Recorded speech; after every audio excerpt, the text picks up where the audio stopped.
Colorado, 1881. The mountains do not warn you. They simply close, 37 below zero and falling. A valley that was a town 3 days ago, 400 souls, a church steeple, a saloon that never quite shut, swallowed whole beneath 7.5 meters of white silence. Pull back far enough, and you would not know anyone had ever tried to live here. The peaks stand exactly as they always have, indifferent, eternal, waiting. Now move closer. There, on the southern cliff face, 60 feet above the buried world, a single window glowing amber against all that white. Closer still, a woman, 47 years old, hands wrapped around a coffee cup, not shaking. Below her, 400 people are running out of air. She knows this. She has known it for 9 days, and she has not moved. Not yet. March 1881. Day 10 of the storm. The valley was gone. Not buried, not covered. Gone as if the mountains had simply decided that Ridge Arrest, Colorado, had never deserved to exist in the first place, and the snow had agreed, and together they had erased every rooftop, every chimney, every sign that 400 people had built their lives in this narrow canyon between the peaks. 7.5 meters of white silence. That was what remained of a town. But up on the southern cliff face, 60 feet above the valley floor, tucked beneath a sandstone overhang that had stood for 10,000 years before any of them arrived, a woman sat by her window with a cup of coffee she'd made herself. She was 47 years old. Her name was Rosalind Vetch, and her hands were not shaking. That was the thing people would talk about later when the snow finally melted and there were enough survivors left to talk about anything. Not the house, not the rescue, not the 47 people she pulled out of the white dark with her own 2 hands. They would talk about her hands, how steady they were, how a woman who had buried her husband 8 months before a blizzard that killed 17 people could sit by a window on day 10 of the worst storm in Colorado's recorded history and hold a coffee cup without spilling a single drop. She looked out at the valley, or where the valley used to be. She knew they were dying down there. She also knew there was nothing she could do until the storm broke. So she sat, and she waited, and she did not shake. 3 years earlier, June of 1878, Rosalind Vetch stepped off the stagecoach in Ridge Arrest, Colorado, with $43 in her coat pocket, a leather satchel that held everything she owned, and a rolled set of hand-copied notes she had spent 4 months gathering in the reading room of the Philadelphia Public Library. The notes were about houses, specifically about houses that people had carved directly into cliff faces in the canyons of the American Southwest, homes built by the ancestral Puebloans, a people who had figured out something about shelter that everyone since seemed to have forgotten. They built with the land, not on top of it, not against it, with it. Harwick came down from the stagecoach behind her, carrying the heavier trunk. He was 50 years old, broad through the shoulders, with 25 years of masonry work written into his hands, the kind of hands that knew the difference between sandstone that would hold and sandstone that would shatter just by pressing a palm flat against the surface and listening. He had learned to read stone the way musicians read music. She had learned to read everything else. That was how they worked. "Well," Harwick said, standing next to her on the main street of Ridge Arrest, looking at the mountains, looking at the peaks that surrounded the narrow valley, on every side the sheer cliff faces that rose 90 meters straight up from the canyon floor. He didn't finish the sentence. He didn't need to, because she was already looking up at the southern wall. At a particular section of that wall, maybe 18 meters above the valley floor, where the sandstone jutted outward in a natural overhang, 4.5 meters of rock protruding from the cliff face like a stone porch built by geology itself. Below it, the rock was soft enough to carve. Above it, the rock was hard enough to last. The overhang faced south. In winter, the sun would come in low and direct and warm the stone floor for hours. She had calculated this in Philadelphia, in the library, on paper. There, she said. Harwick squinted up at it. A long pause, the kind of pause that meant he was reading the rock, hearing its secrets, running structural calculations in his head that she could not follow, but had learned to trust completely. He said finally, which from Harwick Vetch was basically a standing ovation. The land office was a narrow room at the end of the main street, wedged between a saloon and an assay office, where men lined up every morning with their pockets full of hope and silver. The man behind the counter was Delmore Crew, 53 years old, thinning gray hair, the particular expression of a bureaucrat who had seen enough human optimism to be thoroughly vaccinated against it. He looked at Rosalind, then at Harwick, then at the claim form Rosalind slid across the counter. He read it twice. "You want to claim the southern cliff face," he said, "the vertical rock wall." "The section beneath the overhang," Rosalind said, "specifically to live on, to live in." Delmore looked at her over the top of the form, then at Harwick. Harwick said nothing, which Delmore seemed to find profoundly unhelpful. "Ma'am, that's a cliff." "Yes. People don't live on cliffs." "Some people did," she said. "For about 1,000 years, they understood something we've forgotten." She reached into her satchel and placed her notes on the counter. 4 months of library research hand-copied in her precise school-teacher's script. "I have documentation." Delmore did not look at the documentation. He looked at the $4 she placed on top of it. He looked at the claim form again, and in the particular calculus of a land office clerk who had seen men buy worthless creek beds and barren hillsides and rocky slopes that no sane person would ever farm, a vertical cliff face that no sane person would ever occupy, seemed, monetarily speaking, like a remarkably easy $4. He stamped the form.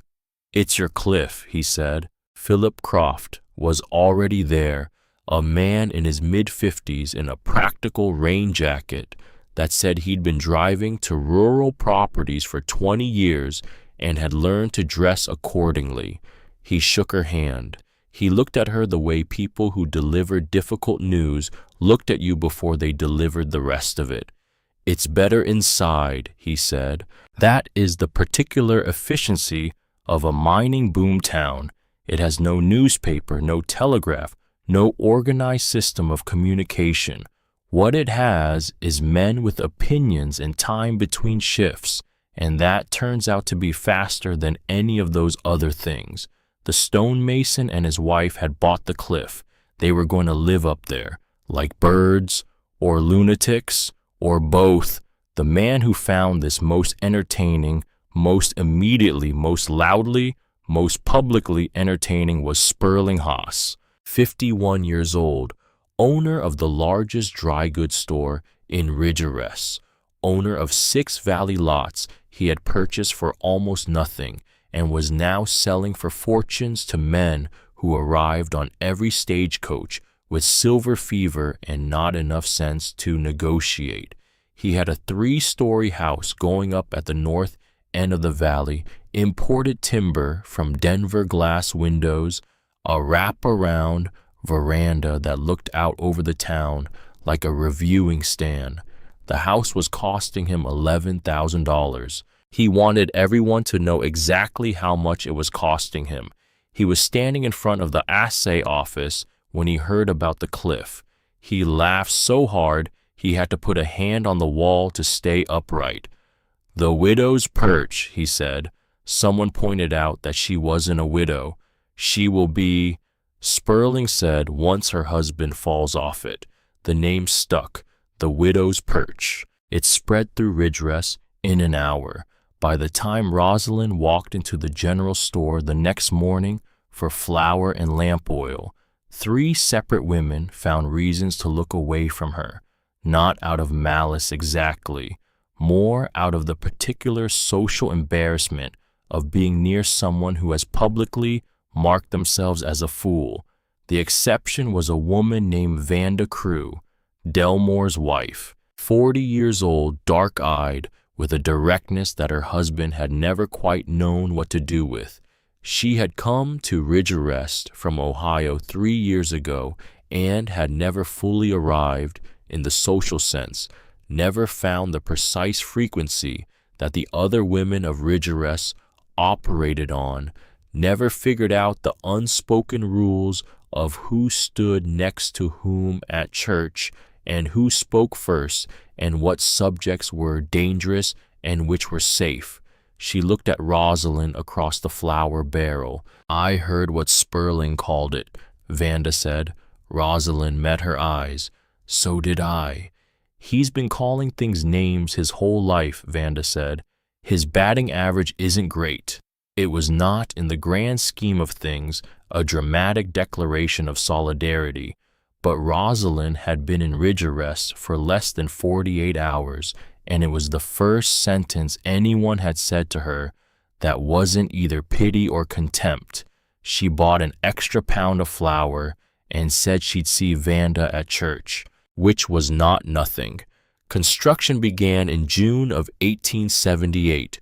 Harwick worked with a stonemason's patience, which is a specific kind of patience different from ordinary patience, because it is not waiting, it is knowing, it is understanding that the work requires the time it requires, and that hurrying stone is the same as arguing with stone, which is to say a waste of breath that the stone will not dignify with a response. He carved into the sandstone with hammer and chisel.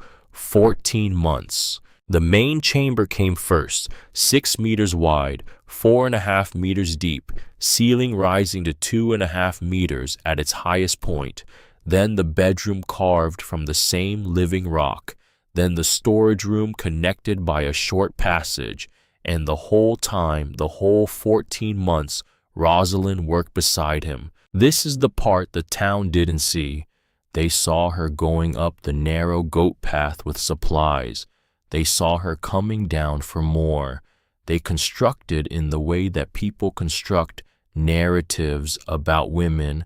They have already decided to dismiss a story in which she was helping in the way that wives help, handing tools, mixing mortar, supporting the real work.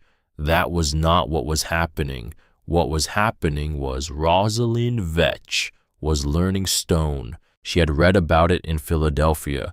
She had theorized about it, mapped it, planned it. But Harwick was teaching her to feel it, to press her palm flat against the cliff face and understand what she was touching, to tap a surface and hear the difference between solid and hollow, to read the way water had moved through this rock over 10,000 years and understand where it would move again. And she was keeping notes. A small leather notebook, brown cover pencil. She had started it before they left Philadelphia, and she added to it every day. Temperature of the cliff face at dawn, temperature at noon, temperature at sunset, how the cold moved through the rock and how it didn't, how the south-facing overhang through the angle of light across the floor of the main chamber in January, even from her calculations in Philadelphia, and how it actually behaved in the flesh of real Colorado winter. The numbers were not just numbers, they were evidence. Nobody asked to see them, but she kept collecting them. The first winter, 1879 into 1880, was mild, not nothing. Not warm by anyone's reckoning, but mild in the particular way that high-altitude Colorado winters could occasionally manage, as if the mountains were inhaling before the real blow.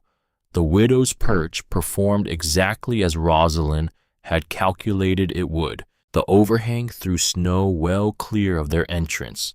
The south-facing windows caught whatever pale winter light existed, and the stone floor held it through the night, radiating warmth, hours after the sun had gone. The massive cliff behind them never dropped below a stable cold that their small hearth fire easily overcame. They burned half the wood Rosalind had estimated, less than half. They woke warm every morning. Down in the valley, people burned their wood piles to nothing, stuffed rags into the gaps in their plank walls. Harwick's customers woke to frost on their blankets inside their own homes.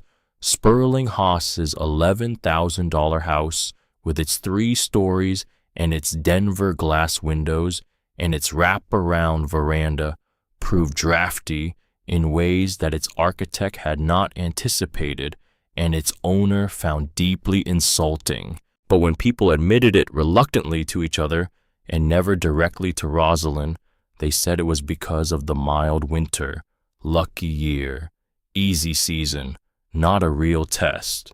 And they were not entirely wrong. A mild winter proved comfort. It did not prove survival. Rosalind wrote in her notebook on the last day of February 1880, "They will not believe until it costs them something to keep doubting. I cannot make them believe sooner. I can only be ready when they do." She closed the notebook. She went back to work. Ephraim Tugwell was the first to say it to her face. He was 66 years old, the oldest working carpenter in Ridgerest, a man who had built houses in 4 states and 2 territories, and who carried his professional credentials in the particular way that men who have never been contradicted carry them as though they were laws of physics rather than opinions. He found her at the lumber merchant's in July of 1880. She was ordering a specific grade of timber for window reinforcement. "Mrs. Vetch," he said with the tone of a man who is about to do you a favor you did not ask for, "I've been meaning to say something." She waited. "That rock," he said. "It's not your friend. I've worked in stone for 40 years. Cold gets into it, stays in it. Come January, February, that cliff you're sleeping against is going to be a wall of ice. Your hearth fire won't touch it." Rosalind looked at him. She thought about her notebook, about 18 months of temperature readings, about the specific properties of sandstone versus limestone versus the pine wood that Tugwell had built his entire professional reputation on. She thought about all of that. Then she said, "I appreciate your concern," which was the most she could give him, because she had was learning that explaining herself to men who had already decided she was wrong was not a conversation. It was a performance, and she was tired of performing. Tugwell took her restraint for confirmation, nodded slowly, satisfied. "One bad winter," he said. "That's all it takes." He walked away. And Rosalind stood there at the lumber counter and thought, he is not wrong. That one bad winter is all it takes. He's just wrong about which direction that cuts. And then it was July of 1880, and everything changed. Harwick was in the small storage room at the back of the dwelling, the 3rd room, the one he had been slowly expanding over the past several weeks, chipping carefully at the back wall to deepen the space. Rosalind was outside on the narrow ledge in front of the main entrance, sitting with her notebook, watching the weather come in from the northwest and writing down what she saw. The sound was not loud. That was the thing she would remember for the rest of her life. It was not loud. It was a dense, flat crack, the sound of stone making a decision, and then a lower rumble that lasted perhaps 3 seconds and then silence. She was inside in 8 steps. The back of the storage room had come down. A section of ceiling rock, perhaps 40 kilos, perhaps more, had sheared away from the overhang above it and fallen directly where Harwick had been standing. He was on the floor. She did not scream. She went to him. He was conscious. He was breathing. He looked at her with the calm expression of a man who understood stone well enough to know immediately what had happened and what it meant. "The grain," he said. "I missed the grain." She took his hand. "I know," she said. She did not go for help. There was no help to go for. The nearest doctor was in Buena Vista, 20 miles down a mountain road, and Harwick Vetch was not going to survive 20 miles of mountain road. She knew this the way she knew the temperature of the cliff face at noon in January. She had measured things precisely for long enough to know when measuring was no longer useful. She stayed with him. 4 hours. The light moved across the stone floor as it always did, that slow, warm diagonal that she had documented in her notebook on 100 different days. The hearth gave it steady low heat. The cliff face behind them held its ancient temperature unchanged, unmoved, as patient as it had always been. Harwick died in a warm room, in the house his wife had designed, at peace, if peace is what you call the expression on a man's face when he has no argument left with the world. Sperling Haas came up the narrow trail 3 days later. He arrived alone, which surprised her. He was wearing his good coat, which surprised her more. He stood in the entrance of the main chamber and looked around at the carved stone walls, the smooth floor, the south-facing windows, with an expression she could not entirely read. Then he made his offer. $20, he said, "for the claim. Everything here. I'll handle the paperwork." $20 compared to 4, 5 times what they had paid. From a man who did not make offers, he didn't expect to win. Rosalind looked at him. She looked at the walls. She looked at the south-facing windows where the afternoon light was coming in exactly as she had calculated it would, warming the stone floor in the particular way that stone holds warmth, not aggressively, not dramatically, but steadily, stubbornly, in the way that only rock can hold anything. "No," she said. Sperling blinked. "Mrs. Vetch, no." He stayed another moment, then he left, and Rosalind stood alone in the house she and Harwick had built, the house she had designed, that she had measured and calculated and argued into existence against the collective incredulity of an entire town, and she thought about what it meant to have something that was hers, not inherited, not gifted, not granted, built, with her own understanding of how stone behaves in winter, with her own 18 months of notebook entries, with her own hands gone rough and callous and no longer recognizable as the hands of a school teacher. She thought, if I leave it proves them right, not about the house, about me. She stayed.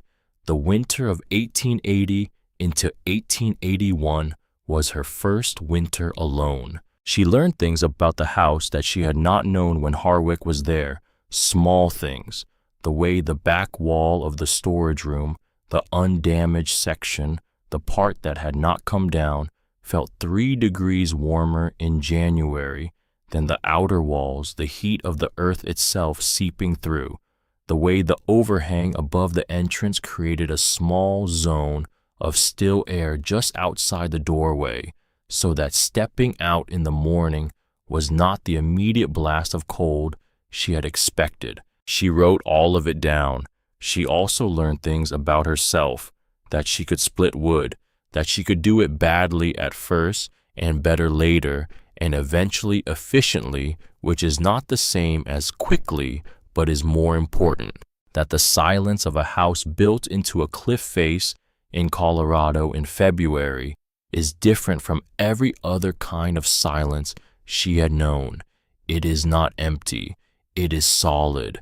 The rock holds it the same way it holds heat, not letting it escape, not letting the wind take it, keeping it pressed close.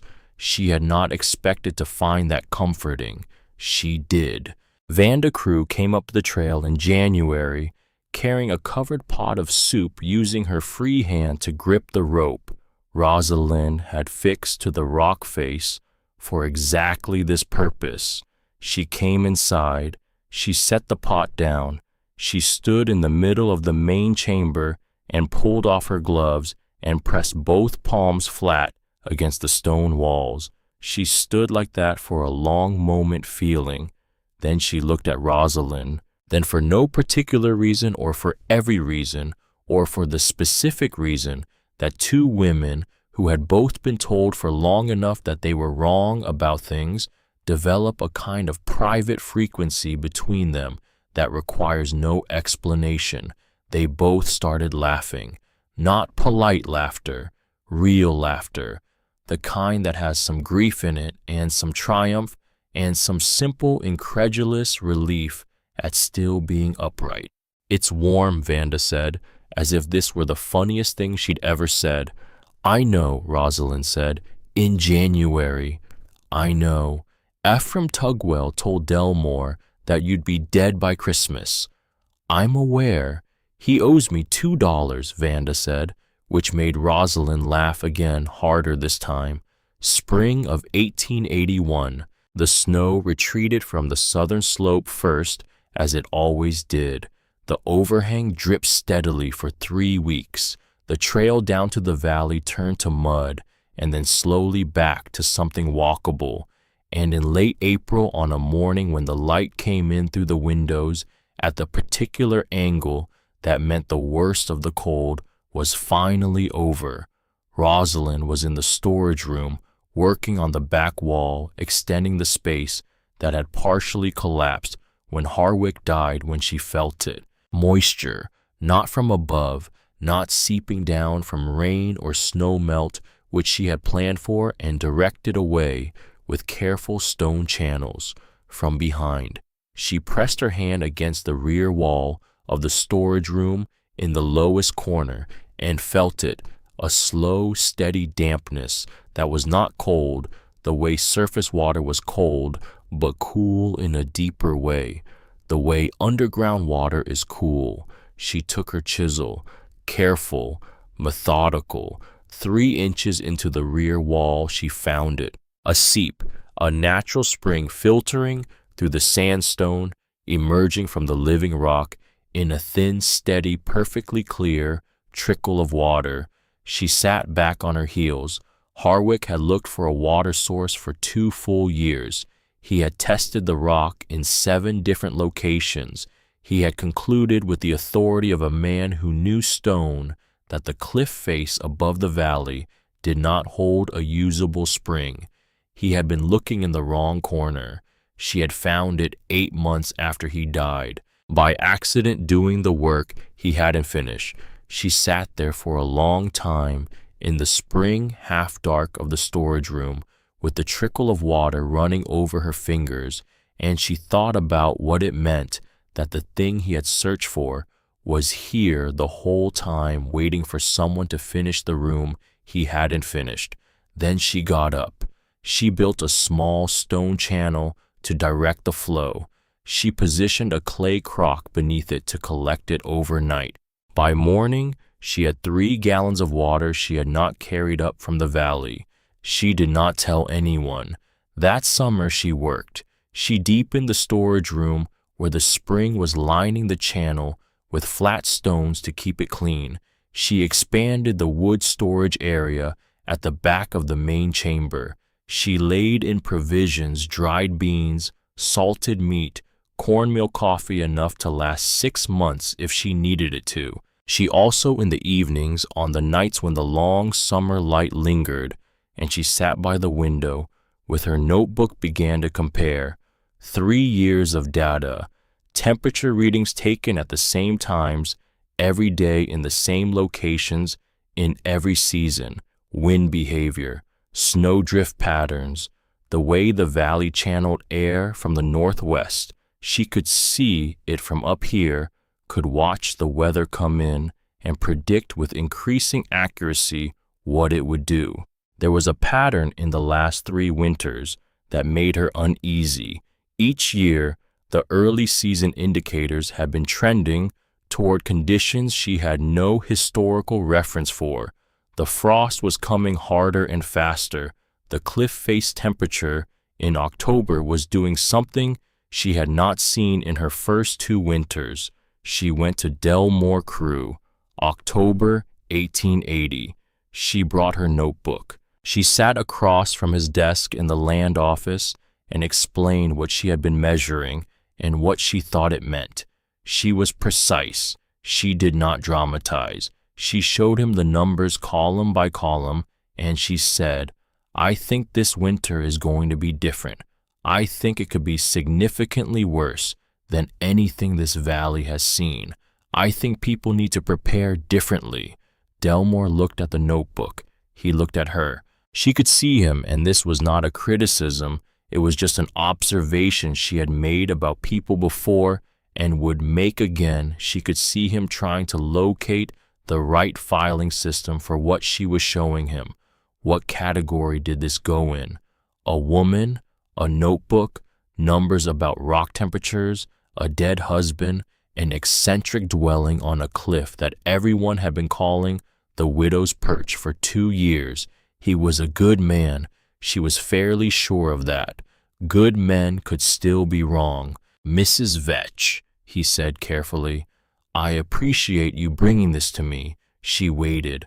"I'm not sure what you'd have me do. I can't compel people to lay in extra stores. I can't force anyone to prepare for a winter that hasn't happened yet."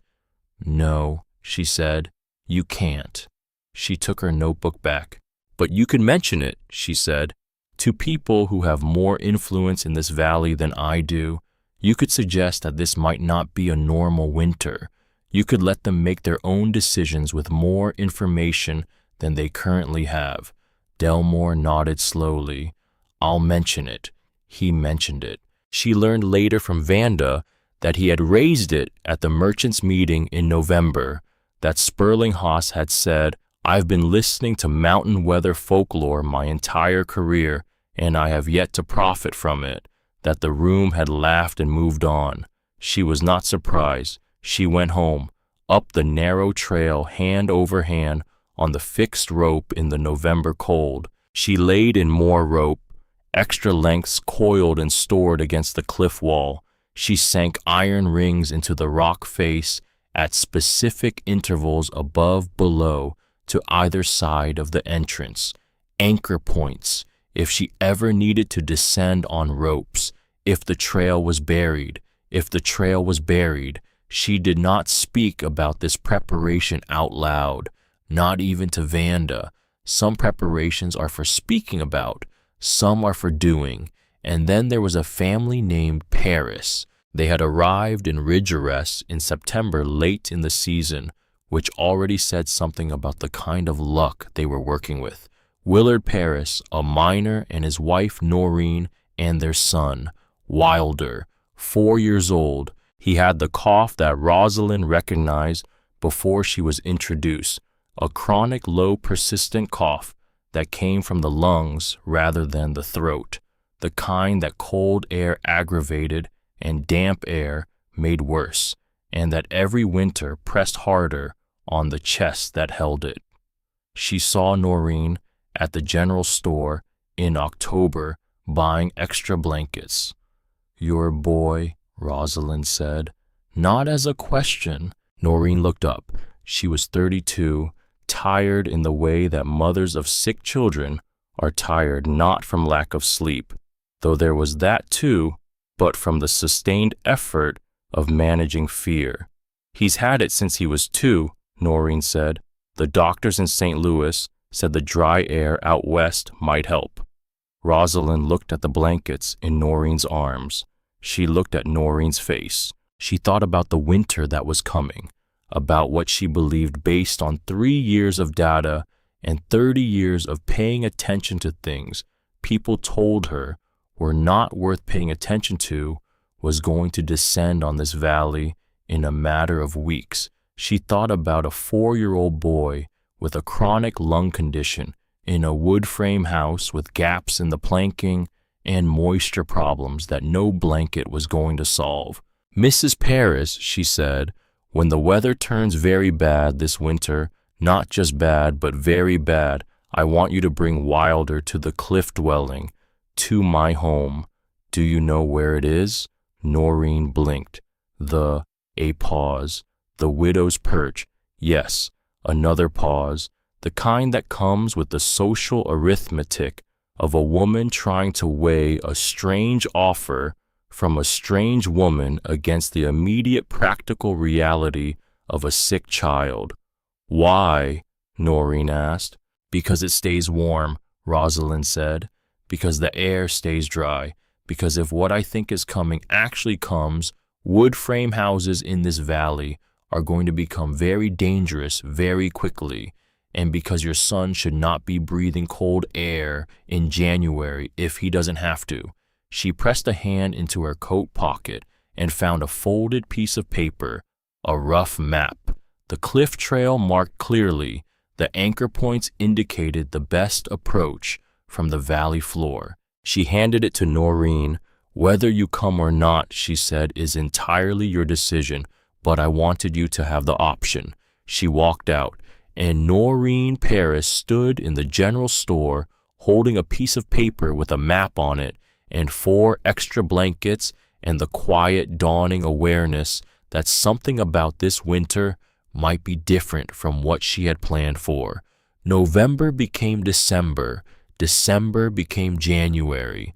The town of Ridgerest settled into winter the way it always did, with an air of experienced inconvenience, the resigned pragmatism of people who had done this before and expected to do it again. Extra wood was laid in, extra lamp oil. People who owed each other things settled their debts before the roads got bad in case they couldn't see each other for a while. Sperling Haas's house now complete, now exactly the $11,000 monument he had intended it to be, glittered from the north end of the valley, with its glass windows catching the pale January light. He threw a party in early January to show it off. Half the town attended. There was dancing. Rosalind did not attend.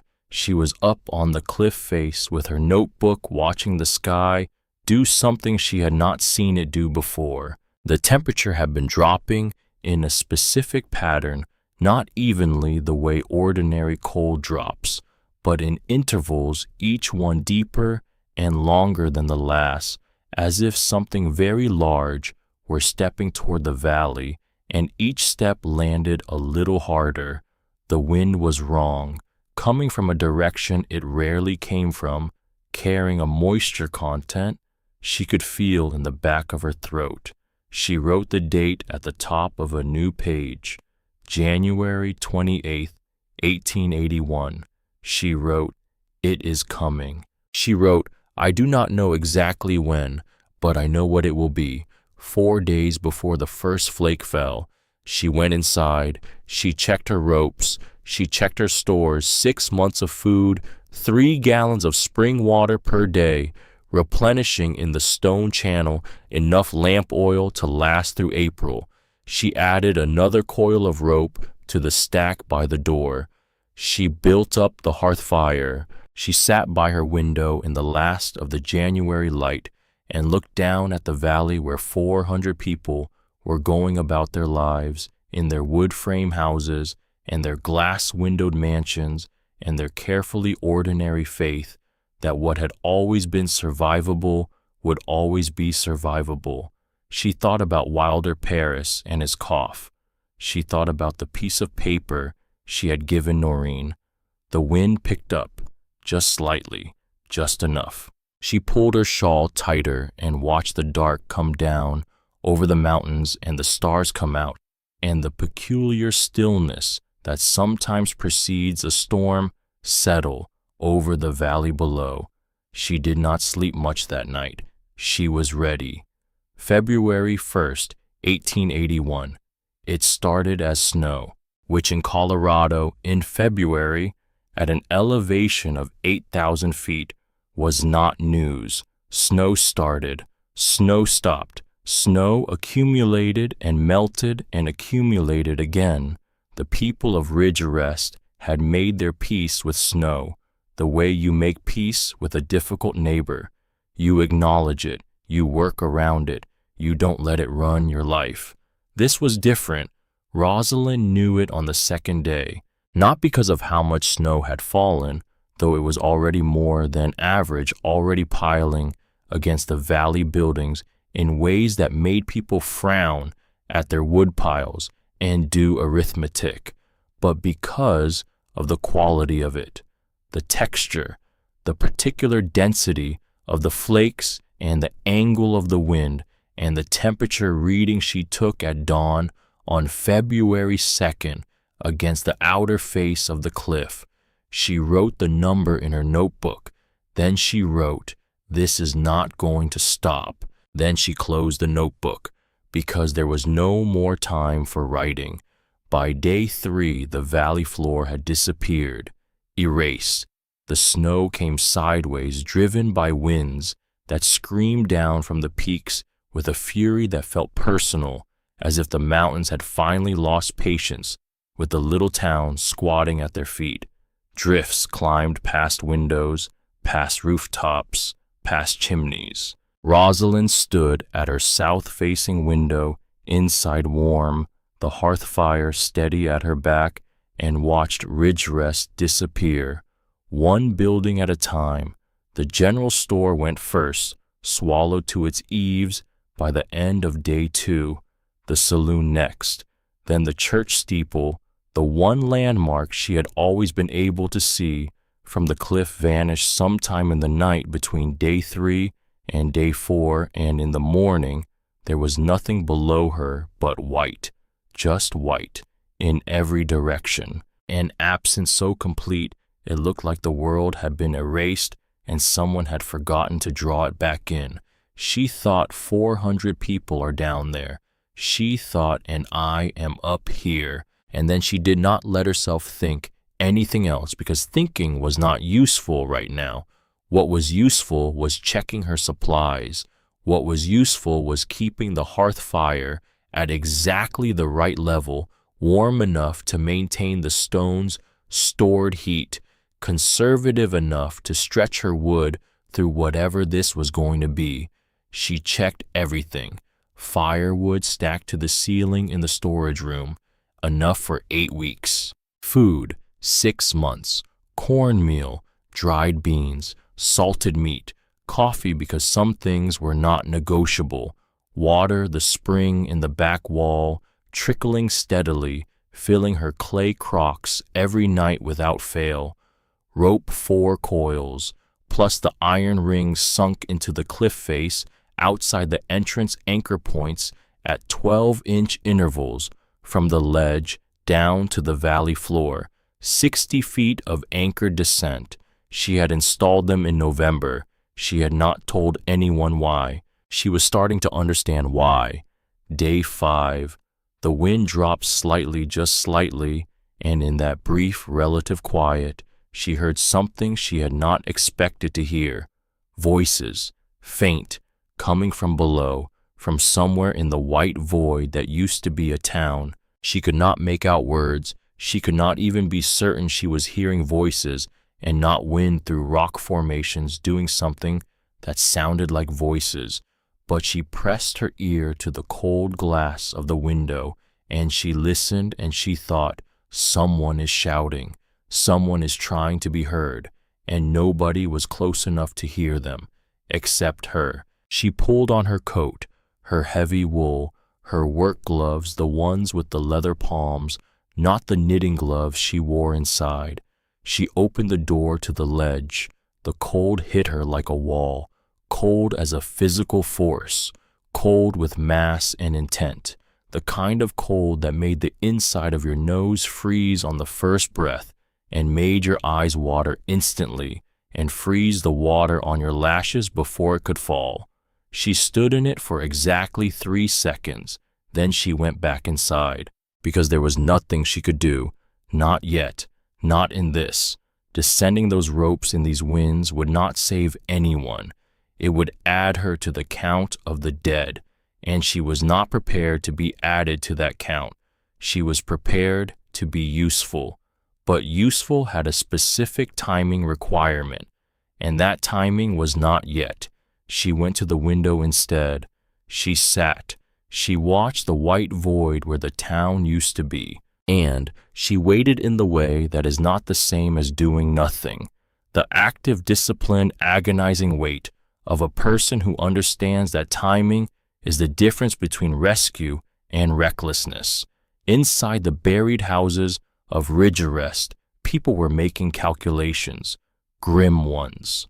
The wood was going faster than anyone had planned, because nobody had planned for 12 days. Nobody had planned for the kind of cold that required twice the normal fuel just to keep the temperature inside above freezing. Chimneys were blocking. That was the worst of it. The snow packed against the houses so densely climbed so far up the walls that chimneys began to fail. The draft reversed, smoke backed up into rooms. Families woke choking to air that tasted of ash and something worse than ash. They had 2 choices: open a door or window to clear the air and let in the cold that would kill them in hours, or keep the chimney blocked and let the smoke do it slower. Neither choice was survivable for long. In the house of the Patterson family, 6 people, 3 generations, in a 4-room wood frame on the eastern edge of town. They were down to their last quarter cord of wood by day 7.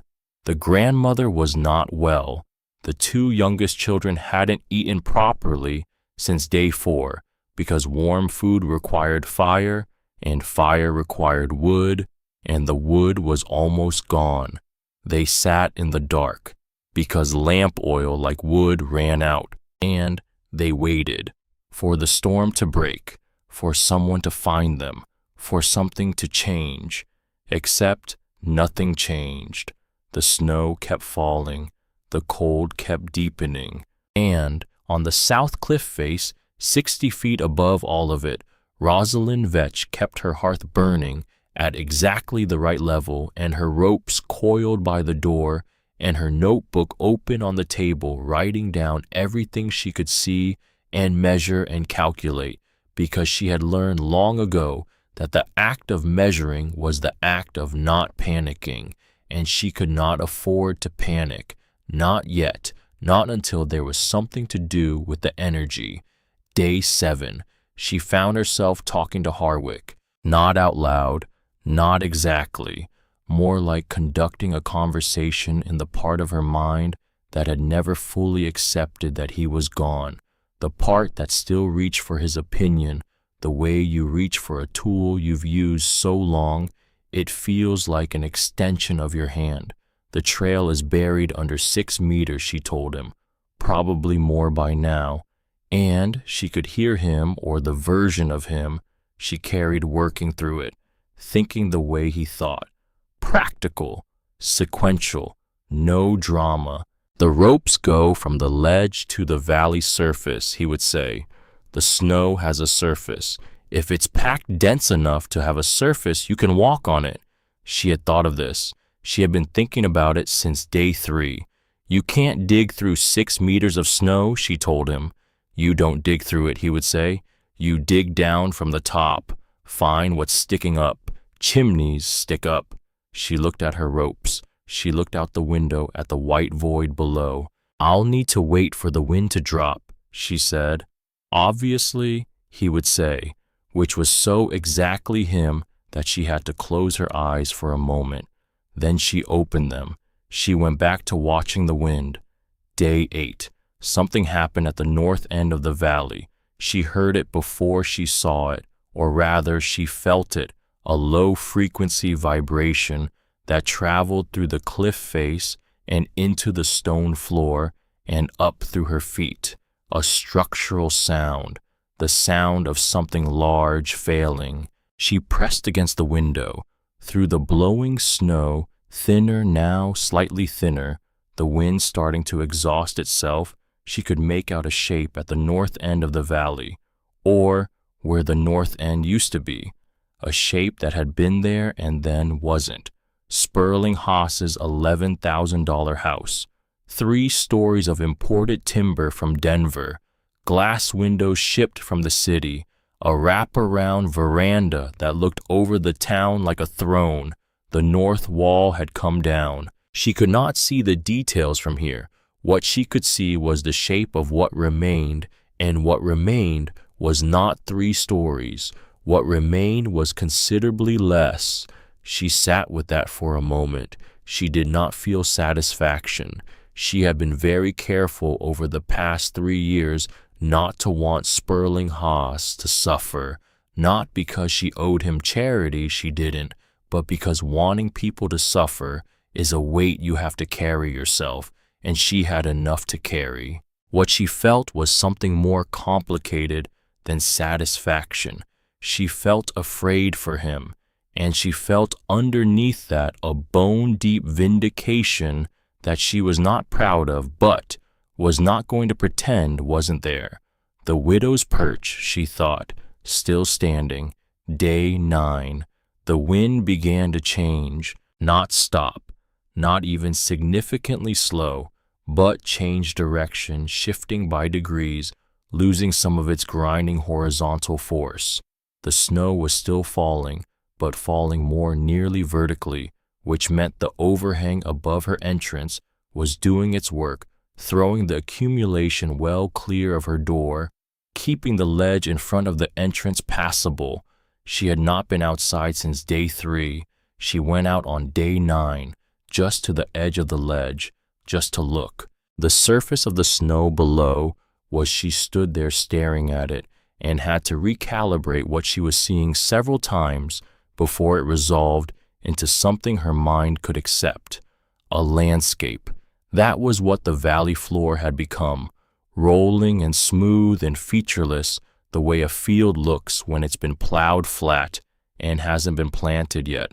No chimneys visible, no rooftops, no church steeple, no sign of anything that had ever been built by human hands.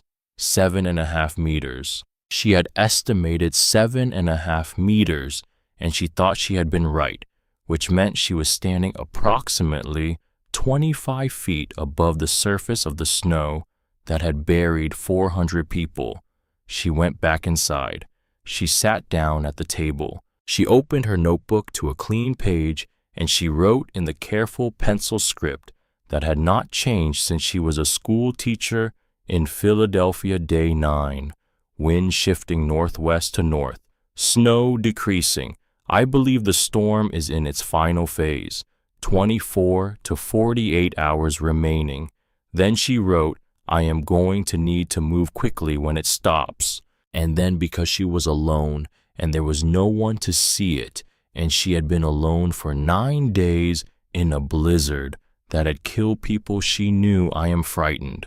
A pause. The fire, the stone walls, the patient dark, but I have been frightened before. I know what to do with it. She closed the notebook. She slept. Day 10. She was already awake when the storm broke. It did not break dramatically. It did not stop all at once in some cinematic moment of sudden silence. It tapered, the wind dropping by degrees through the pre-dawn hours, the snowfall thinning from heavy to moderate to light to nothing, the sky lightening from black to gray to a pale, brilliant, punishing white-blue that made her eyes water the moment she looked at it. The sun came out, brilliant, blinding, indifferent. It came out the way the sun always comes out after a storm in the high country, with no acknowledgement whatsoever of what had just happened, no apology, no awareness that anything was different.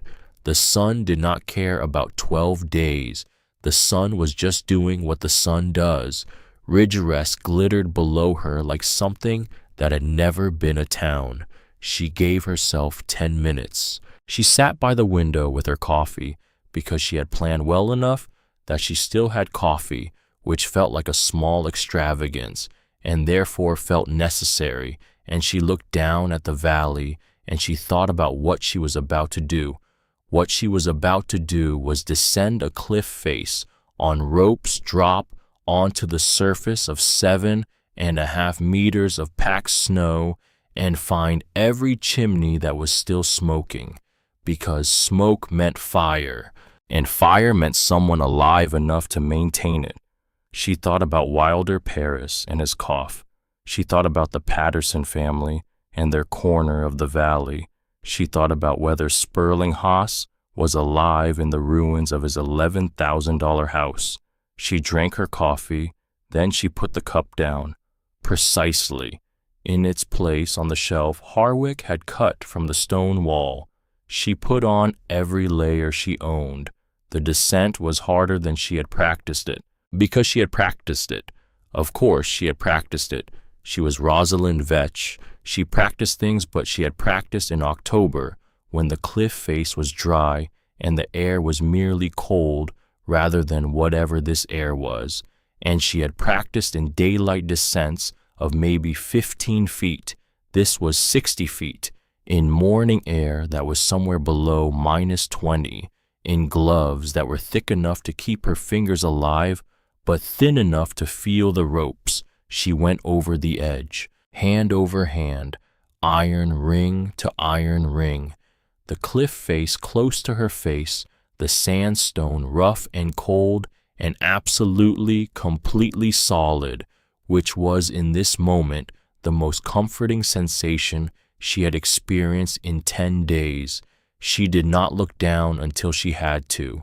When she did look down, she was perhaps 20 feet above the snow surface, and she could see it properly for the first time, packed, dense crusted, on top from the brief temperature spike at dawn, solid enough to hold her weight. She hoped. She reached the bottom ring. She looked at the gap between the last ring and the snow surface, perhaps 10 feet. She had a length of rope looped over her shoulder for exactly this. She clipped it to the bottom ring, let it drop, climbed down. Her feet hit the snow, held. She stood on the surface of the buried town of Ridge Rest, Colorado, on the morning of the 12th day of a blizzard that had killed 17 people, and for one moment she just stood there, feeling the solid reality of it. The sun was still climbing. The air was absolutely still, the way air is still only when a wind that has been screaming for 12 days finally completely gives up. The silence was enormous. She looked around. The snow surface stretched in every direction, smooth, rolling, featureless, except there, 20 yards to the east, a thin gray thread of smoke rising from a point in the snow approximately where she calculated the chimney of the Patterson house should be. She started walking. She dug for 6 hours. The first family was the Pattersons. She found their chimney by the smoke, just barely smoking the fire, nearly out, the family nearly out of fuel. She worked from the top down, cutting steps in the packed snow with the small iron spade she had carried down on her back. Opening a channel, widening it, she called down through the snow when she thought she was close. A voice came back, thin, frightened, but there, alive. She dug faster. It took 2 hours to open a passage wide enough for a person to climb through. The grandmother came first, then the children, then the adults, one at a time, blinking in the sudden light like people surfacing from deep water. 6 people, all of them alive. She gave them water from the flask at her hip, spring water, cold and clean, filtered through 20 feet of sandstone. She looked at the grandmother's hands and made a quick decision, the trail up to the cliff dwelling, now, before the cold got to her further. "Can you climb?" she asked. The grandmother looked at the rope hanging down the cliff face, 60 feet above them.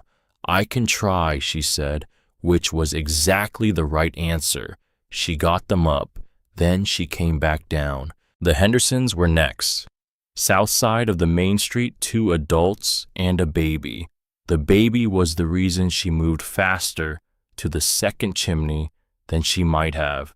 She found them in their kitchen, the only room where any warmth remained, gathered around a stove that had perhaps another 2 hours of fuel left in it. The baby was wrapped in everything soft that the house contained, awake, crying quietly, which was good. Crying required air and effort and consciousness. She preferred the crying to the alternative. She got them out in an hour and a half. She was better at it by the second house. She had learned the angles, learned how the packed snow behaved, learned which cuts held and which crumbled. She was developing a technique, which would have made Harwick nod slowly, because he had always said that the difference between someone who worked with their hands and someone who merely worked was whether they could feel the material talking back. The snow was talking to her now. She was listening. It was during the third rescue, the Kellerman family, east side of the valley, that she found the other thing. She was cutting down through the snow toward what should have been their roof line when her spade hit something that was not the resistance of compacted snow, harder, with a different sound. She cleared around it. Wood, split wood, a section of structural timber displaced from where it should have been lying horizontally under 4 feet of snow. She stared at it for a moment. Then she understood. The roof had partially collapsed. Under the snow's weight, the wood frame structure had given way, not completely but enough. The interior space would be smaller than it should be, colder. The family would be compressed into whatever portion of the house still had ceiling. She changed her approach. She moved to a different chimney point, started over, found them in the parlor. 5 people in a room that was now half its original height, the collapsed section of ceiling having folded down like a table. They were alive, all 5, but they had been breathing air in that compressed space for 2 days. They came out gasping, not from cold, from relief. By noon, she was exhausted in a way she had not been exhausted since the months after Harwick died, when she was doing 2 people's work on 1 person's reserves. She sat on the snow surface for 10 minutes. She ate, dried meat from her pack, hard and salty and absolutely essential. She drank more water. She looked up at the cliff face, the widow's perch, 60 feet up its entrance, sheltered under the great stone overhang, its windows catching the afternoon light exactly as she had calculated they would in 1878, when she was sitting in a library in Philadelphia with a set of notes and an idea that everyone she knew thought was eccentric at best. She could see movement at the window, people, the Pattersons, the Hendersons, the baby, inside, warm. She thought, "It is working," and then immediately thought, "Don't. There are more chimneys." She stood up. She kept going. The Paris family. She had been tracking their chimney location since she first hit the snow surface. In the morning, she had memorized the town's layout well enough to navigate it blind, which turned out to be approximately what this was. She knew where the building they had taken rooms in should be. She had been working toward it, deliberately saving them for the mid-afternoon when she would have a practice rhythm and enough remaining energy to manage what she suspected she might find. She was right to suspect. Wilder's cough preceded her excavation by a full 5 minutes. She could hear it through the snow, faint, persistent, that low, lung-deep cough that had no intention of stopping, that had never had any intention of stopping, that had been a part of this child's life since before he was old enough to understand that most children didn't sound like that. She dug faster than she had dug all day. Noreen Paris's face appeared in the opening, white, drawn, eyes that had not slept in days. She looked at Rosalind. She looked at the light above the opening, the actual daylight, real and cold and brilliant. She looked back at Rosalind. "You came," she said. "I said I would," Rosalind said. She had not said that, not in those words. What she had said was, "When the weather turns very bad, bring Wilder to the cliff dwelling." She had offered Noreen a destination, not a rescue. But she had known probably when she handed over that map in October that this was what it would mean, that if it came to it, she would not wait on her cliff for Noreen Paris to find the energy to climb up to her. She would come down. She always would have come down. "Get the boy first," Rosalind said. Wilder came through the opening bundled in every piece of clothing he owned, his mother's coat wrapped over everything, his face, the chalky white of a child who has been breathing bad air for too long in too small a space. His cough was terrible. She got him up, then his parents. Then she stood on the snow surface with Wilder in her arms. He was 4 years old and not light, but she had been moving all day and she could manage him. And she looked at the cliff, 60 feet. She thought, this is going to take some problem solving. What it took specifically was a makeshift harness she improvised from her extra rope and Noreen's wool shawl, strapping Wilder against her body so her hands were free for the rings. She went up the cliff face with a 4-year-old strapped to her front and a woman climbing behind her and a man climbing behind the woman, and the sun already beginning to drop toward the western peaks. The stone was cold under her gloves. The rings were solid. She had sunk them herself in November with Harwick's tools and 2 decades of watching someone who understood how to put iron in rock. They held. Wilder stopped coughing somewhere around the 40th foot, not because he felt better, because he had fallen asleep, his head against her shoulder, his breathing still rough, but slowing, his small body finally warming against hers. She got him over the ledge. She handed him to the Hendersons, who took him inside. She stood on the ledge for 30 seconds, hands on her knees, breathing in long, controlled pulls. Then she went back down. Vanda Crew was the one who organized it from the inside. She had been among the first evacuated. Her husband, Del Moore, had identified a structural problem in the land office building before it became a collapse problem, which was, she said later, the most useful thing she had ever done with her husband's career.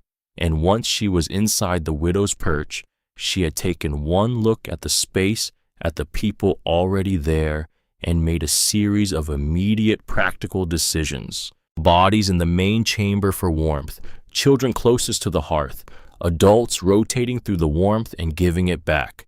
Food, Rosalind's stores were for one person for 6 months. They were now for, she counted, 11 people, and more coming. She recalculated on the spot. Ration, water the spring in the back room was producing steadily. She set 3 clay crocks in rotation, never letting any of them go empty.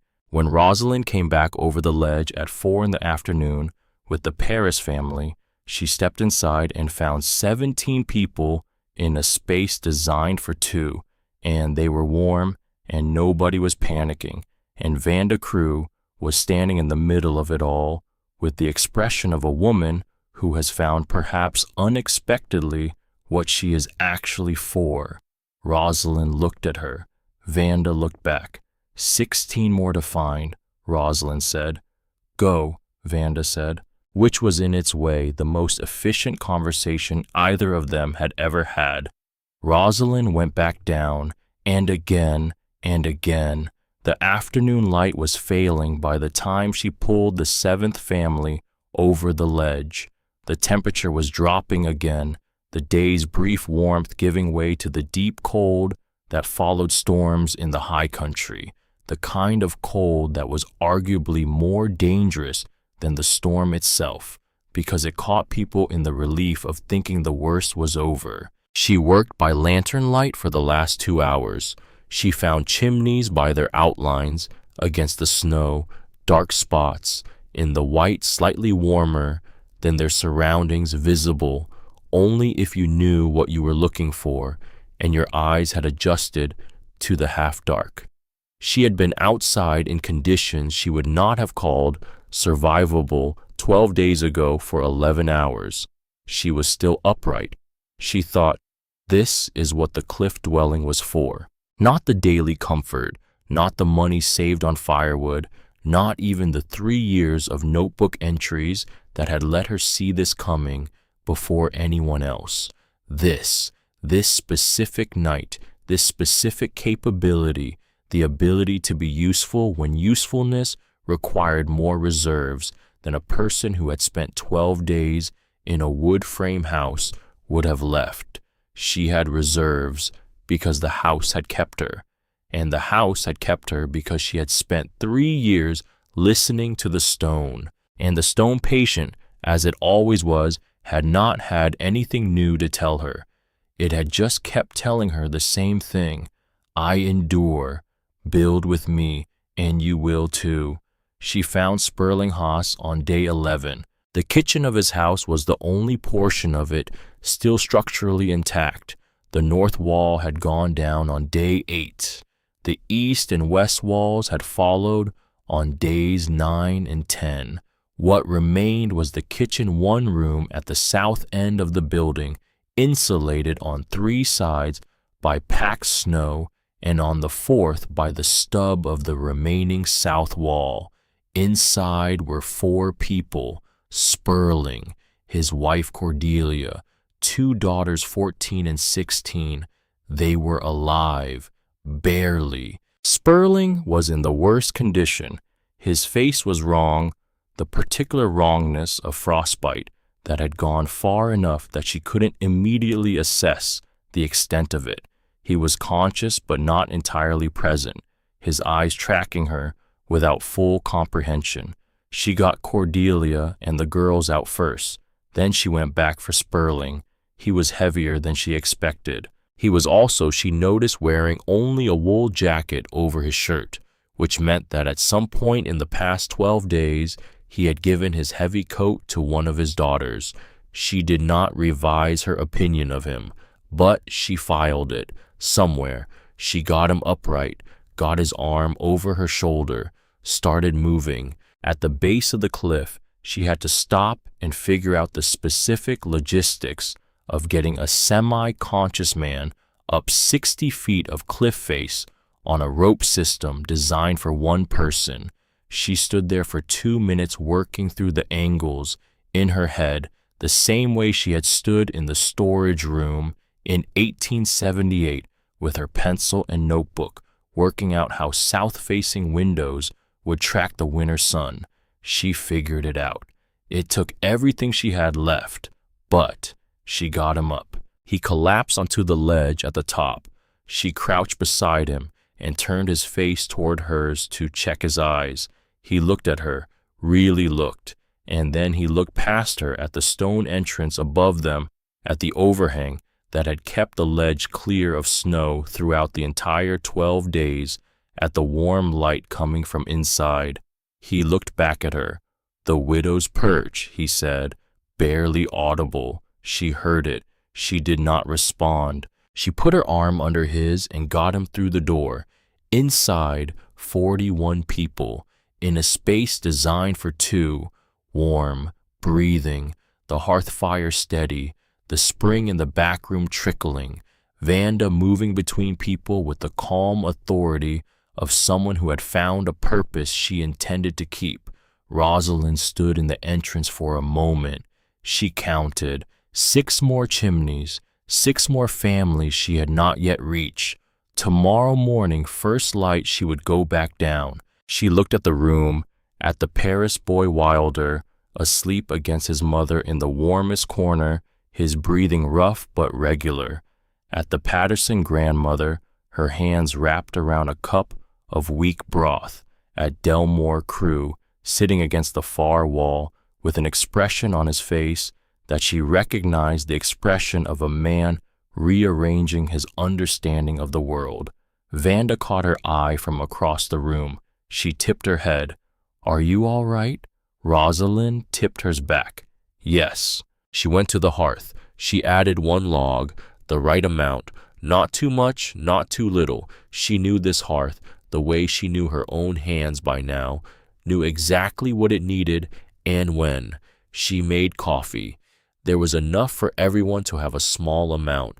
She distributed it without counting cups because counting was done for the day. Then she sat down on the floor against the wall in the corner nearest the door because she wanted to be able to hear what was happening outside, and she did not sleep. She stayed awake through the night, listening to 41 people breathe, counting, making sure the count stayed the same. And outside above the stone overhang that had done exactly what 10,000 years of geology had shaped it to do, the Colorado sky cleared for the first time in 12 days. Stars appeared extraordinary, extravagant, indifferent. The temperature dropped to 37 below. Inside the stone held its warmth, as it always had, as it always would. Day 12, first light.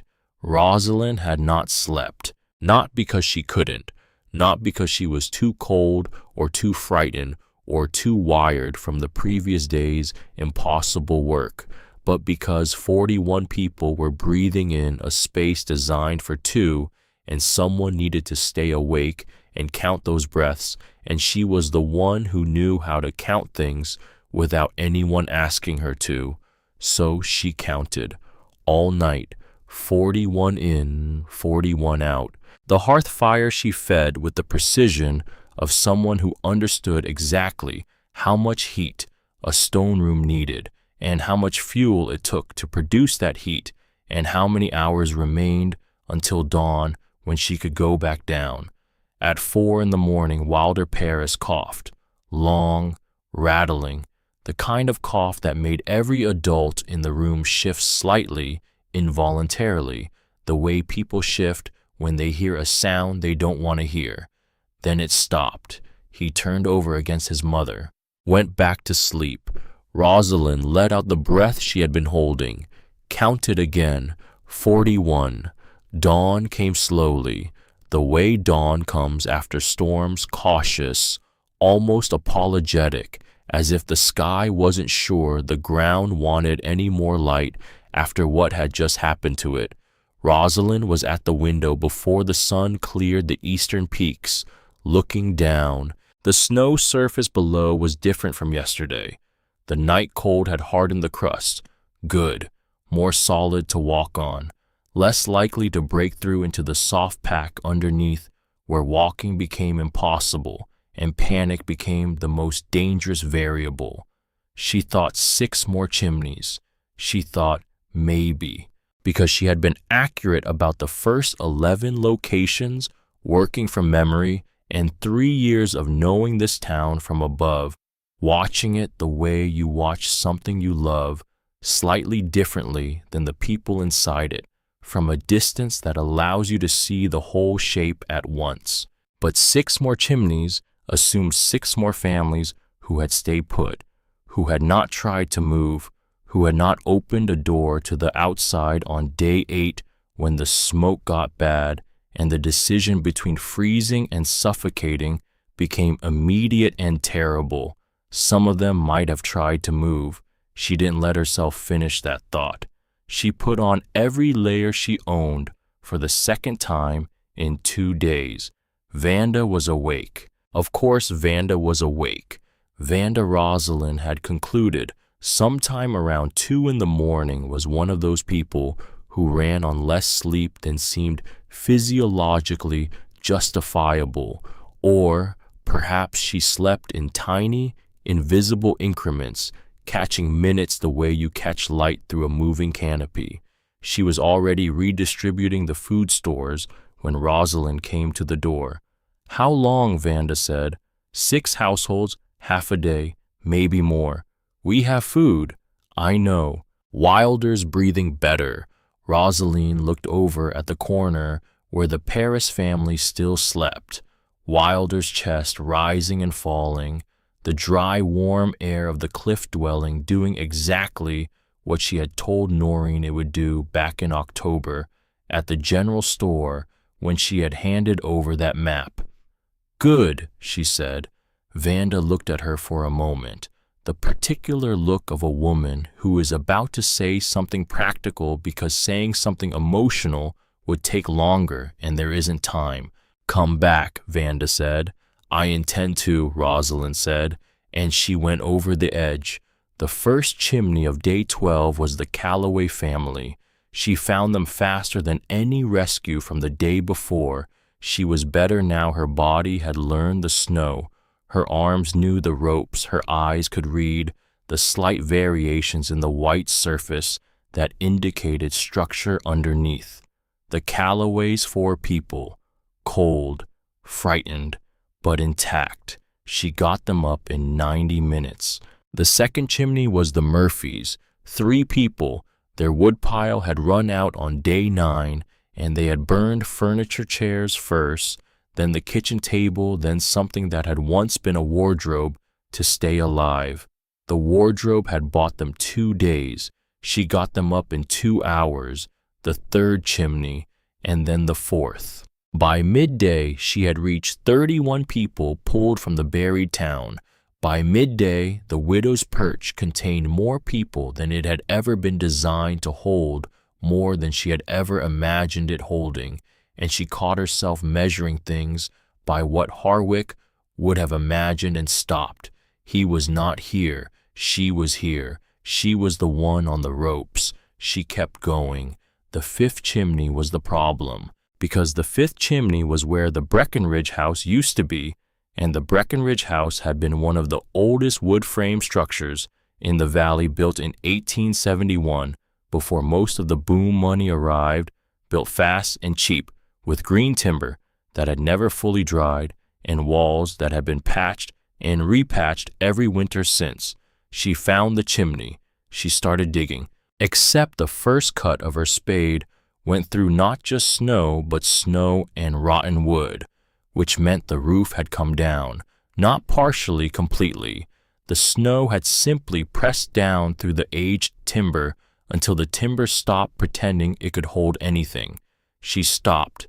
She thought. She was standing on top of a collapsed house with her spade in the snow and 5 people potentially somewhere underneath the collapse and no clear way to reach them without risking bringing more structure down on top of them. She thought, what would you do? And she thought honestly, clearly, without sentimentality, that this was not the question. The question was what she would do. She walked the perimeter of where the roof should have been.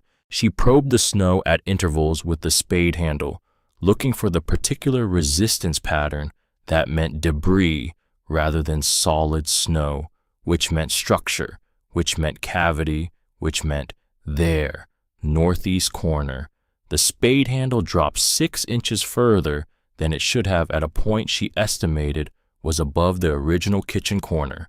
Kitchens were often the last room standing. She had learned that yesterday. She dug carefully. The wrong cut in the wrong place could shift what remained of the structure. It took 3 hours, 3 hours of the most careful, methodical, agonizing excavation she had ever performed. But she found them, all 5, huddled in the northeast corner of what had been their kitchen, which was now a space approximately the size of a wardrobe in near total darkness, in a cold so profound that the eldest daughter's eyebrows were frosted white. They came out blinking, overwhelmed. The youngest child, she was perhaps 7, looked at the sky for a long moment, then at Rosalind, then at the sky again. "Is it over?" she asked. "The storm is over," Rosalind said. The girl thought about this. "Are we dead?" "No," Rosalind said. "You're cold, it's different," which made the girl's mother laugh, a raw, startled, half-hysterical sound that was maybe the most honest noise Rosalind had heard in 12 days. She got them up.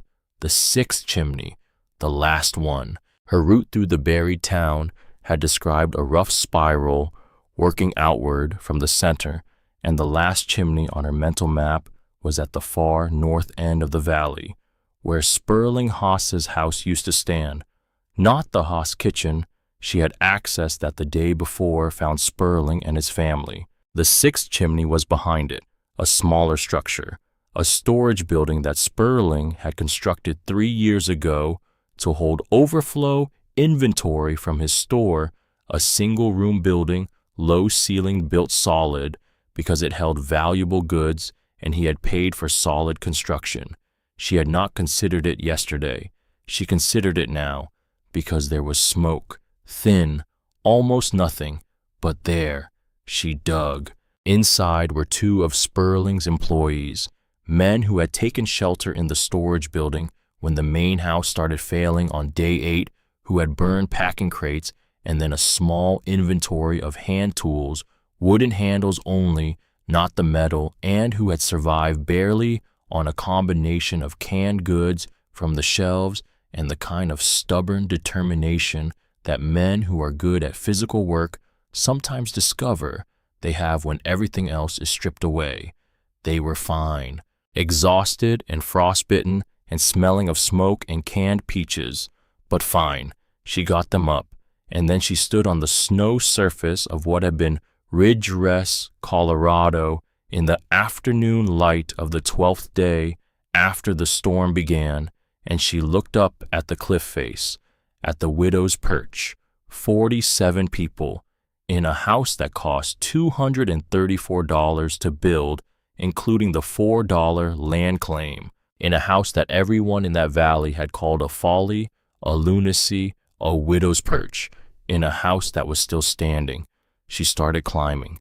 The meeting happened in April, when the snow had retreated enough to expose the valley floor, which took until the 3rd week of April, and what it revealed was not the town of Ridge Rest, but the ruins of the town of Ridge Rest, which was a different thing entirely.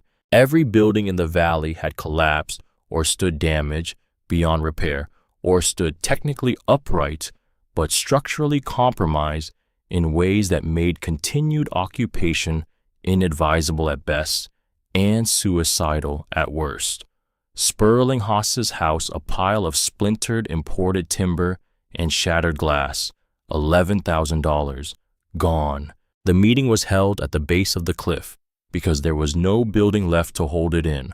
400 people minus 17 who were not there would never be there, were in the small cemetery on the eastern slope that had been the first project of the recovery, stood in the April mud and looked at each other and tried to figure out what came next. Rosalind stood at the edge of the crowd. She had not organized the meeting. She had not called for it. It had organized itself the way necessary things do when enough people understand that something necessary must happen. She was wearing her work coat, the one with the leather patches at the elbows. Her notebook was in her left coat pocket, as it always was, its cover worn smooth now, its pages more than half full. Delmore Crew spoke first, which surprised her slightly. He was not a man who typically moved to the front of rooms. He was a man who worked at a desk in a small office and stamped forms and managed the orderly bureaucracy of land claims and property boundaries and the 1,000 small transactions that held a town together. He had spent the 12 days of the storm in the widow's perch. He had spent those 12 days sitting against the back wall, watching 40-some people breathe in a warm stone room while his land office and everything in it, every record, every form, every file cabinet, collapsed into rubble below him. He had spent those 12 days thinking. He stepped forward. He was holding something. Rosalind recognized it before she understood what he was doing with it. Her notebook, or not her notebook, a copy. She recognized the format, the column headings, the dates. He had asked to look at her notebook 3 days after the storm broke, when he was helping with the initial assessment of the valley. She had given it to him without asking why. She had assumed he wanted to see the temperature records as curiosity, the way people are curious about things after they've nearly killed them. That was not what he wanted them for. He opened the copy. He showed the crowd. "I want to read you some numbers," he said, and the crowd, confused, cold, still standing in April mud in a ruined valley, went quiet, because Delmore Crew was not a man who dramatized things. He was a man who read numbers from documents and stamped forms, and when that kind of man asked for your attention with that particular note in his voice, you give it. He read the temperature records from the South Cliff Face, 3 years of daily measurements, consistent, precise, documented in Rosalind's schoolteacher script. He read the comparison between the cliff face temperatures and the valley floor temperatures in the same periods. He read the specific observations from November and December 1880 that had led her to predict in writing in this notebook, dated and recorded, that the winter of 1881 would be different from any previous winter in the recorded history of the region. He read the date of her visit to his office, October 1880, the date she had brought him this data and told him what she believed it meant, the date he had listened and done nothing. He didn't gloss over that part. "She came to me," he said, "in October with this." He held up the notebook, and I told her I appreciated her bringing it to me, and I mentioned it once at a merchants' meeting, and then I went back to my desk. Silence. The April mud, the ruined valley, the 17 empty places in the crowd. "I was wrong," he said, "not at the end. At the beginning." He said it first, before the explanation, before the data, before anything else. "I was wrong," 3 words plainly, as the first thing out of his mouth, the way you put the most important thing first when you finally figured out what the most important thing is. He pointed up at the cliff face, at the widow's perch. "This woman," he said, "spent 3 years measuring things that none of us asked her to measure, building something that none of us believed in, preparing for something that all of us dismissed. And because of what she built and what she knew and what she did over 12 days in February and March 47, people in this valley are alive who would not be otherwise." He paused. "That's not luck," he said. "That's not a mild winter or a fortunate positioning or any other thing I might have called it before I spent 12 days in a warm stone room reading her notebooks. That is science, documented, reproducible, true, and it came from a woman that this town called crazy for 3 years and never once asked to sit down." He closed the notebook. He crossed the muddy ground to where Rosalind was standing. He held it out to her. She took it. He met her eyes. "I was wrong," he said again, quietly, just for her this time. She looked at him for a long moment. This man who had stamped her $4 land claim with the expression of someone accepting money for a joke. This man who had listened to her data in October and said he'd mention it. This man who had, in the weeks between the storm and this meeting, apparently done a great deal of sitting and thinking and arriving on his own without being pushed or shamed or confronted at the conclusion that he needed to stand up in front of 400 people and say the thing he was saying. "I know," she said, which was the most she could give him, and then because she was not interested in extended ceremonies of apology from men who had simply done what most people do, which is believe what everyone else believes until believing it becomes impossible. She looked out at the crowd, at the people she had pulled out of the snow, at the people who had stood by their windows on day 3 and day 5 and day 8 and watched the snow climb past their rooftops, not yet understanding what was happening, and then eventually the hard way understanding completely. Sperling Haas had not spoken yet. He was standing near the back of the crowd. His face was still healing. The frostbite had been significant, the recovery painful, and he wore the evidence of it in patches of skin that were a different color than the rest, the map of where the cold had gotten inside him. Rosalind had not looked at him directly since the meeting began, but she was aware of him, the way you are aware of a thing you have been waiting to happen without quite admitting you are waiting. When Delmore finished, when the silence that followed his words stretched out long enough that it became its own kind of statement, Sperling Haas moved through the crowd toward the front. He walked slowly, not from dramatics, from the particular deliberateness of a man who has spent several weeks deciding something and is now going to do it regardless of how it feels. He stopped. He looked up at the cliff face. He looked at Rosalind. "I named it," he said. The crowd knew what he meant. The Widow's Perch. 2 words, 3 syllables, the joke that had spread through every saloon and boarding house in Ridger Rest in the first week of 1878. "I said you'd be back in town by January, begging for a real roof over your head." He paused. "I said your husband would fall off it." The valley held that sentence for a moment. Rosalind held it too, because Harwick had in a way fallen, not off the cliff, from inside it, from the work they were doing together, from the stone itself which had given way in the one place neither of them had calculated correctly. She did not say this. "I said a lot of things," Sperling said. "Over 3 years, every time someone mentioned the cliff dwelling, I had something clever to contribute. Every time someone asked about you, I had a name for what you were doing."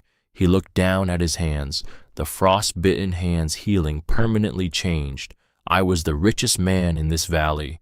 I had the biggest house. I spent $11,000 building something that lasted 9 days in a storm, that your $4 hole in the wall survived without a scratch." He lifted his eyes. "You saved my daughters," he said. "You saved my wife. You came down that cliff face and dug through 6 feet of snow and pulled me out of my own kitchen with your own hands." A pause, long enough to be uncomfortable. "And the last thing I said to you before the storm, as best I can remember, was that the Widow's Perch wasn't worth $20. Silence. "I have nothing to offer you," he said. "My money is in a pile of lumber. My house is gone. My inventory is half buried, and the other half is ruined." He looked up at the cliff dwelling again. "What I have left is this." He put his hand on his chest, not dramatically, matter-of-factly. "Gratitude that I don't have the words for, and the knowledge that I spent 3 years being wrong about the most important thing in this valley, and that the cost of being wrong was almost my family's lives, and that the only reason it wasn't the only reason was you." He stopped. He was done. That was all of it. Everything he had. Rosalind looked at him. She thought about the $20 offer. She thought about the Widow's Perch being shouted across the assay office while men laughed. She thought about the way the women of Ridgeress had looked away from her at the general store, the years of it, 3 years of being the eccentric woman up on the cliff, 3 years of her data sitting in her notebook that nobody asked to see. She thought, "I do not need his gratitude to know that I was right." She also thought his daughters are alive, and whatever she felt about Sperling Haas, and it was complicated, it was layered, it was not clean or simple or satisfying in the way that vindication in stories is supposed to be. It included that. His daughters, alive, because she had gone down on day 12 and opened that 6th chimney and found those 2 employees and followed the careful perimeter logic that said this is where the kitchen probably was, and dug until she found a floor. "Mr. Haas," she said. He looked at her. "Your daughters are fine," she said. "That's what matters," which was not forgiveness, not exactly, not a performance of magnanimity or a release from debt or any of the things that phrase might have meant in a different story. It was just the truth. His daughters were fine. That was what mattered. She meant it entirely. The rebuilding of Ridgeress took 3 years. What they were building was not a replacement for what had been there before. It was something different. Isaiah Harwick, Vetch. She carved his name on the storage room wall in the spring of 1881, had understood stone the way a musician understands an instrument. He had known its grain and its strength and its secrets. He had spent 25 years learning how to make stone do what needed to be done. And he had taught Rosalind not everything, not the accumulated expertise of 25 years in a single decade of marriage, but enough that she could look at a cliff face and read the grain, enough that she could identify the sandstone that would hold and the sandstone that would shear, enough that when people came to her, and they did come all through the summer of 1881, one at a time, and in small groups, and once in a deputation of 7 men, including Ephraim Tugwell, who had the particular grace to arrive last and say the least when they came to her and asked her to explain what she had done, she could explain it. She taught anyone who wanted to learn. Sperling Haas was among the first. He did not ask for special consideration. He did not position himself as the reformed antagonist who deserved a central role in the new chapter. He showed up at the base of the cliff with work clothes and his own tools and said, "What needs doing?" She put him to work. He was not good at masonry. He had no prior training, and he was starting late, and his hands, changed by the frostbite, less sensitive than they had been, gave him trouble with fine work. But he was willing, and willing in Rosalind's experience was worth more than skilled and reluctant on every job she had ever been involved with. She watched him work one afternoon in August, struggling with a corner joint, the kind of joint that Harwick had cut, without thinking that she herself could now cut cleanly in 20 minutes, and she thought about what it meant to start something when you're already old enough to know better. She thought, he is learning what I knew before I got here. Then, and what I knew before I got here, I only had because of my father and because of Harwick and because of 3 years of sitting on that cliff with a notebook. Then nobody starts knowing. Everybody starts wrong. She went over and adjusted his angle. He watched her hands. He tried again. Better. Like that, he said. Like that, she said. The new Ridgeress took shape differently from the old one. Homes went into the cliff faces on both sides of the valley, not all of them carved from living rock the way the widow's perch was, but built against the cliff, using the solid stone as a rear wall, using the natural overhangs where they existed facing south, wherever south was an option. Every home faced south, not because Rosalind commanded it, because Delmore Crew had read the notebooks, because the notebooks showed in numbers that nobody could argue with what south-facing windows did in winter to the temperature of a stone floor. People understood numbers when they had recently been very cold. Ephraim Tugwell, 68 years old, 40 years of building experience, the man who had told her that stone would kill her, rebuilt his home against the western cliff with a south-facing orientation and stone mass in the rear walls. He did not mention this to her. She did not require him to. What she noticed was that in December of 1881, the first winter of the rebuilt town, she saw lamplight in his windows late into the evening, which meant he was not going to bed early to conserve warmth, which meant he was warm enough to stay up, which meant the design was working. She wrote it in the notebook. Under the date December 14th, 1881, Tugwell's lamp is on. And then, because she was who she was and always had been the temperature of the new South Cliff dwelling she had helped design for the Patterson family, the comparison between their fuel consumption in 1880 and their estimated fuel consumption now, the projected savings over a winter, numbers, always numbers, because numbers were how she heard the stone talking back. Delmore Crew announced at the spring meeting of 1882 that the land office would be recognizing Cliff face claims as primary residential property as real and legal and protected as any valley floor lot. He said it without looking at Rosalind, but he said it, which was the bureaucratic equivalent of standing up in front of 400 people and saying I was wrong, just expressed in the language of property records rather than words. She filed it. Vanda Crew came up to the widow's perch in the spring of 1882 with 2 cups of coffee she had carried up the trail herself, one in each hand, arriving slightly breathless and not spilling a drop, which Rosalind considered an impressive physical achievement. She sat down on the stone ledge. In the sun, Rosalind sat beside her. They drank. The valley below them was different, still recognizable, the same mountains, the same peaks, the same narrow canyon that had been here 10,000 years before any of them arrived. But the buildings were different. The shapes were different. The way the south-facing walls caught the morning light was different, better. Right in a way the old town hadn't been built with more understanding of what this valley actually was, what it actually did in February, what it actually required from the people who chose to live in it. You know what I've been thinking about, Vanda said. What? That $20 Sperling offered you. Rosalind almost smiled. If you'd taken it, Vanda said, if you'd taken the $20 and gone back down and bought a proper room in town and spent the next 3 years being sensible. A pause, the spring sun, the valley below. How many of us would be dead, Vanda said, not a question.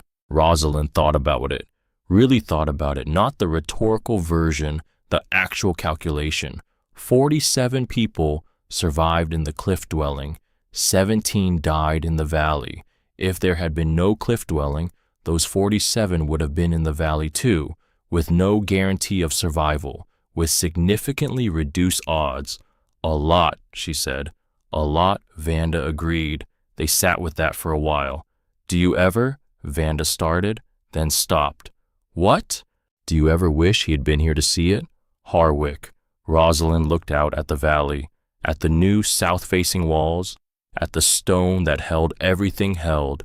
The heat held the town, held the memory of a man who had understood it better than almost anyone. Every day, she said, simply, no drama in it, just the plain fact of a person who was gone, and the plain fact of the person remaining, and the plain fact that some distances don't close, they just become familiar. Vanda put her hand over Rosalind's on the stone ledge, left it there.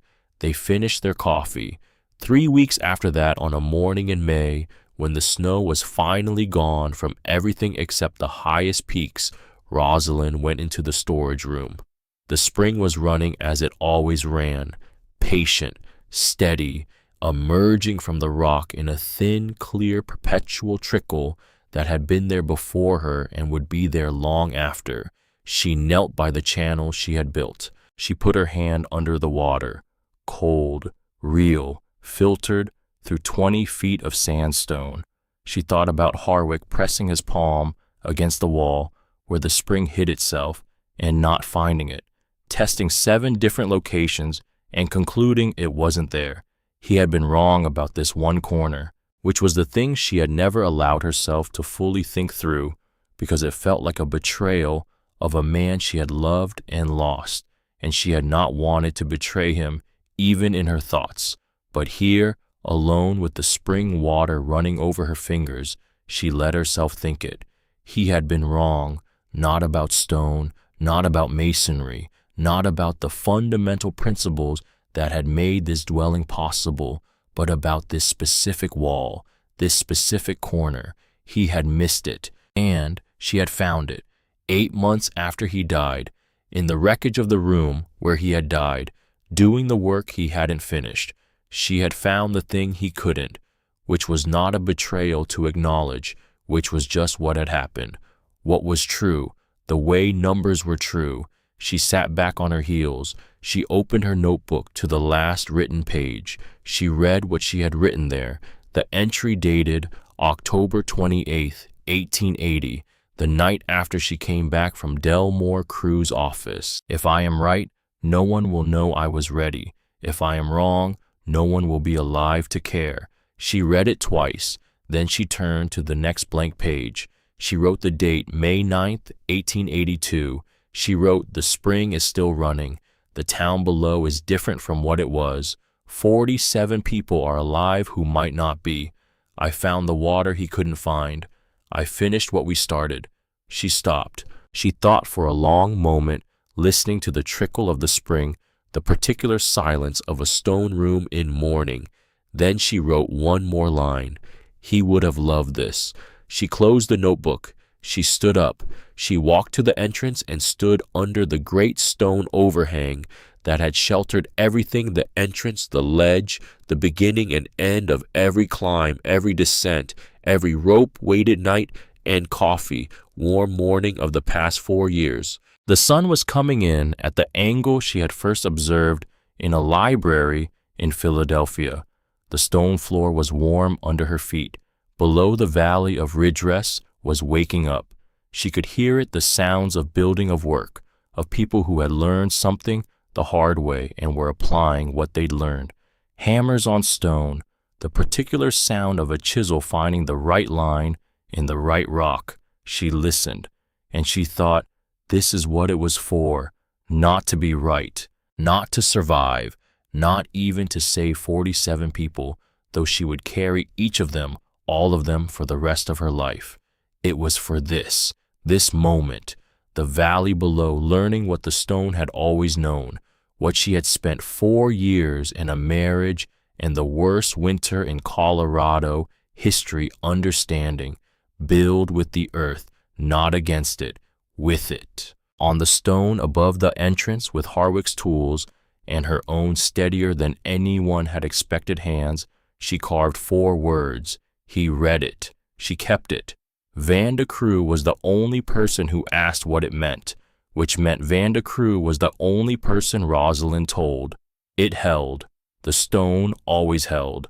That was the thing about stone. It was patient in a way that outlasted everything else. Outlasted the storm, outlasted the skeptics, outlasted the $11,000 houses and the $4 jokes and the 3 years of being called a widow before she was won. It waited for people to understand. And when they finally did, when Delmore Crew stood up in front of 400 people and said I was wrong, and Sperling Haas came to the cliff face with work clothes, and Ephraim Tugwell kept his lamp on late into December, the stone did not say, I told you so. Stone never did. That was the whole lesson. That was all of it. Rosalind stood in the entrance of the widow's perch with the May morning coming in through the south-facing windows, and she thought about her notebook and about Harwick's hands on the cliff face and about Wilder Paris's cough stopping somewhere around the 40th foot of the climb, and about Vanda's hand over hers on the stone ledge, and about the spring that ran in the back room that nobody knew was there until she found it. And she thought, this is enough. Not everything. Not the ending she would have written. Harwick would be in this ending if she had been writing it.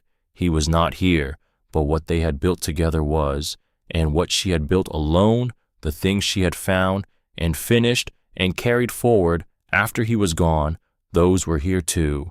The stone made no distinction between them. It held all of it equally, patiently, without judgment, as it always had, as it always would.